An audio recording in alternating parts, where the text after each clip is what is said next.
Hello friends, വാങ്ങിയാൽ പണി കിട്ടാൻ സാധ്യതയുള്ള 3 യൂസ്ഡ് കാറുകൾ.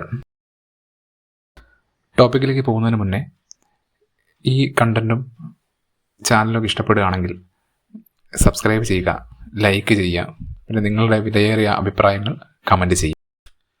ആദ്യത്തെ വാഹനം ഫോക്സ് വാഗൺ പോളോ, പിന്നെ ഫോക്സ് വാഗൺ വെൻഡോ, ഇതൊക്കെ ഇതിൽ കാറ്റഗറി പെടുത്താം.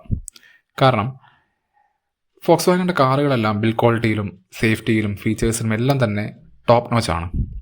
പിന്നെ എന്തുകൊണ്ട് എടുക്കരുതെന്ന് പറയുന്നത് വെച്ചാൽ, ഈ വാഹനത്തിൻ്റെ മെയിൻ്റനൻസ് വളരെ കൂടുതലാണ്.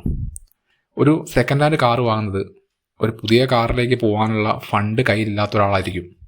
അങ്ങനെയുള്ള ഒരാൾ ഒരു ഫോക്സ് വാഗൺ കാറ് വാങ്ങി അതിൻ്റെ സർവീസും അതിൻ്റെ സ്പെയർ പാർട്സിൻ്റെ കോസ്റ്റും ഒക്കെ റിയൽ ലൈഫിൽ എക്സ്പീരിയൻസ് ചെയ്യുമ്പോൾ അവർക്ക് ആ കാറ് വാങ്ങിയത് ഒരു ദുരന്തമായി പോകും.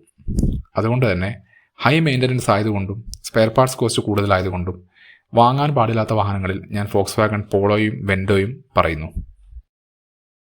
രണ്ടാമത്തെ വാഹനമാണ് നിസാൻ സണ്ണി. എന്തുകൊണ്ട് സണ്ണിയെ പറയുന്നതെന്ന് വെച്ചാൽ, നിസാൻ സണ്ണി വളരെ കുറച്ചു കാലം മാത്രമേ ഇന്ത്യയിൽ ഇറങ്ങിയിട്ടുള്ളൂ. അതുകൊണ്ട് തന്നെ എന്തെങ്കിലും ഒരു മേജർ കംപ്ലൈൻറ്റ് വാഹനത്തിന് വന്നാൽ അത് മാറ്റിക്കിട്ടുവാനുള്ള സ്പെയർ പാർട്സിൻ്റെ അവൈലബിലിറ്റി വളരെ കുറവായിരിക്കും. അതുകൊണ്ട് തന്നെ നിങ്ങളൊരു സണ്ണി ഒരു പ്രൈമറി കാറായി, അല്ലെങ്കിൽ നിങ്ങളുടെ ഒരു ഫാമിലി കാറായാണ് നിങ്ങൾ യൂസ്ഡ് കാർ മാർക്കറ്റിൽ നിന്ന് പർച്ചേസ് ചെയ്യുന്നതെങ്കിൽ ഉറപ്പായും എന്തെങ്കിലും തരത്തിലുള്ള കംപ്ലൈൻറ്റുകൾ വന്നാൽ മാറ്റിക്കിട്ടാനുള്ള സ്പെയർ പാർട്സിന് വേണ്ടി നിങ്ങൾ നെട്ടോട്ടം ഓടേണ്ടി വരും. മൂന്നാമത്തതും അവസാനത്തുമായ വാഹനമാണ് ഷെവോലെറ്റ് ക്രൂസ്. ഷെവോലെറ്റ് എന്ന കമ്പനി ഇന്ത്യയിൽ നിന്ന് പോയിട്ട് ഒരുപാടായി. എന്നിട്ടും ക്രൂസ് എന്ന വാഹനം അത്യാവശ്യം ആളുകൾക്ക് ഇഷ്ടമുള്ളൊരു വാഹനമാണ്. അതിൻ്റെ ഒരു ഡിസൈനും ഒരു മസ്കുലാർ എലഗൻസ് ലുക്കും ഒക്കെ തന്നെ അട്രാക്റ്റ് ചെയ്യുന്നത് പ്രത്യേകിച്ചും യൂത്തിനെ കൂടിയാണ്.